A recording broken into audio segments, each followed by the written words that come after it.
মিথিলার বিষয়ে আপনারা অনেক দিন অনেক রকম আমরা প্রশ্ন করেছিলাম, আমি কোনোদিন মুখ খুলিনি। আজকে আপনার কাছে আমার সংসারের অশান্তির পিছনে মিথিলাও একটা দেয়।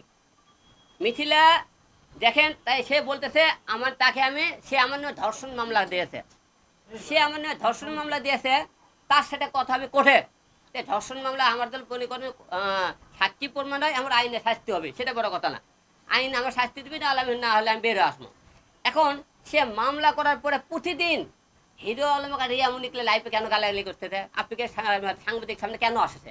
আপনাকে ভিউ না, আপনারা ভিউ নেওয়ার জন্য মিথিলাকে হিরো আলমের নাম, হিরো আলমকে গালি দিচ্ছে, রিয়া গালি দিচ্ছে, আপনার প্রতিদিন তাকে নিয়ে ভিডিও বানাতে।